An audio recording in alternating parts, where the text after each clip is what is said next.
therapist and I've literally never given anyone a piece of advice. Hear me out. You might be thinking, well, what's the point? We come to you because we need help, we need advice, we don't know what to do.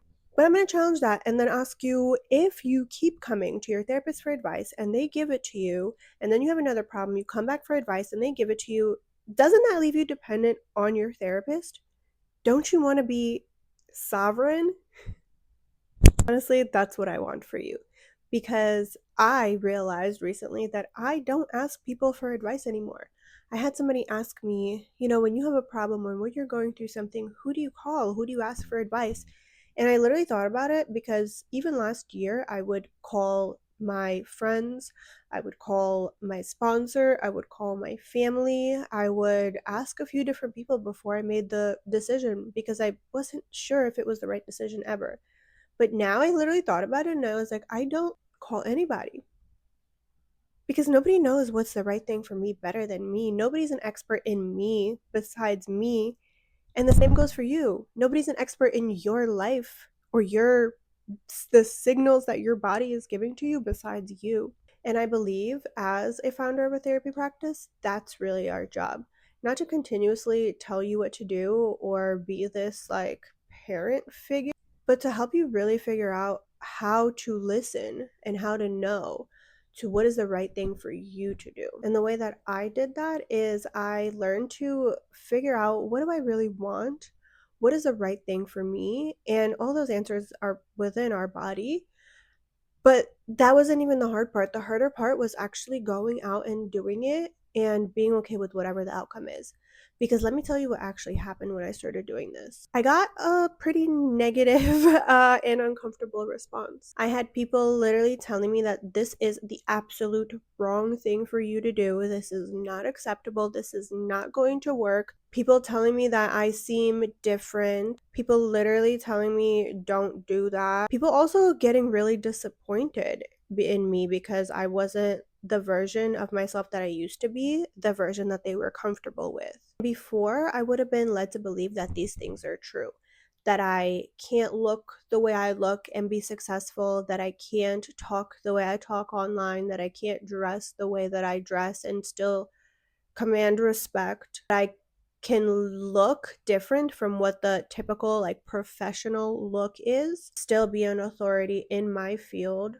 Because let's be honest, me having tattoos or piercings does not negate the fact that I am a licensed therapist and I went through years and years of school, years of internships, and did years of work on myself. And honestly, I realized that it actually helps because it shows the people watching me, my clients, that I really live this shit. Really got to a point where I don't need anybody telling me what to do. I do what I want and I'm okay. I'm actually so much better than okay and so much better than I ever was. So now that you're convinced that this is possible, this is doable, and that this is actually the best way to go about your life is doing what you actually want and not depending on anybody else or outsourcing your decisions to anybody else. Let's get into the how do we actually do this? How do we actually stop asking for advice and know what is right for us? And then be okay actually doing that and following through with that. So first we need to actually feel safe just within ourselves. And we need to get used to being ourselves, being scared of doing whatever it is that we want to do and doing it anyway. And all that starts with just creating safety in the body. Noticing when you feel fear, but also recognizing that you're safe when you feel that fear. Because a lot of times when we have anxiety, there's nothing actually happening in that moment. It's usually like anticipatory anxiety where preparing ourselves and trying to protect ourselves from this worst case scenario happening that is really most of the time not likely going to actually happen. The more practice that you have just noticing the fear and just kind of sitting with it and waiting with it while in a relaxed body, the more evidence you're going to have of safety and the more evidence your nervous system is going to have of safety. So pretty much what you're doing is you're teaching your body that it's okay to feel a whole range of different human emotions that literally exist for every human alive. Everybody alive has felt the same feelings, right? There's a human range of feelings and we've all experienced them. If you can notice the fear in your body or the anxiety or the shame or the guilt and still maintain a relaxed body, you're just over and over again giving yourself evidence that it's okay to feel something big and potentially uncomfortable, but still be okay. And once you get the hang of that, next step is to actually start changing your behavior. We've all heard of like a gut feeling. We all sort of know when we walk into a room what the vibe is, right? Sometimes you walk into a room and you're just like immediately uncomfortable and you're like, oh no, no, this is not for me. Just start listening to that and acting on it. If you're in a museum, for example, and a certain piece of art, a painting or a sculpture catches your eye and you know that you just want to go and look at it some more, that's the gut feeling. That's your body talking to you. So just practice listening to those things and acting on them in like a lot lower stakes situations. So you see that painting and you feel this pull, walk towards it, look at it, read about it, ask somebody about it, Google about it, learn some more about it, or just stand there and observe like what that makes you feel. So all of this is just for gathering information. Okay. And the next thing that you're going to do is you're actually going to start taking action on doing things that you know are right for you, but might upset other people. So for example, in my situation, I really wanted to color my hair pink, but I was already working as a therapist. But my past conditioning and my negative beliefs and literally people would tell me is like, you can't do that. That's not acceptable. That's not okay. You got to do it anyway. I knew I wanted to create a specific method for my practice and train all of my therapists that work here in this method. And my instinct was, what if it doesn't work out? What if nobody likes it? What if people think I'm annoying? What if the therapists that work for me don't care to learn a whole new method? So, okay, I listened to that, but I knew that deep down it was right for me, so I did it anyway. And even when I was in the process of still working with the method, creating the method, telling clients about it, training therapists about it, I did still have moments of doubt where I was like, this is a lot of work. Like, why am I doing this? Why? This is so much harder than it needs to be. Why can't I just be a normal fucking person and just do therapy the regular way? Just hire people, let them come in, let them do whatever they want to do in session. And honestly, it would have probably grown my business so much faster and been so much easier on me. But at the same time, like that just didn't feel right for me. It just felt icky. It felt like taking the shortcut. It felt like I would be missing out on something great. It felt like this was really the right thing for me to do. And I literally thought about it and I was like, yeah, maybe it would be a lot easier, but I would be really upset if I missed out the opportunity to actually change how therapy is done and change how clients experience therapy and change how clients are experiencing their lives. And I knew it would be more difficult. I knew it would be harder. I knew, maybe not a lot of clients would want something so structured, so specific. I knew that it would prevent me from having a lot of different clients, but also from hiring, different therapists that were wanting to work for me, that were reaching out to actually work with me.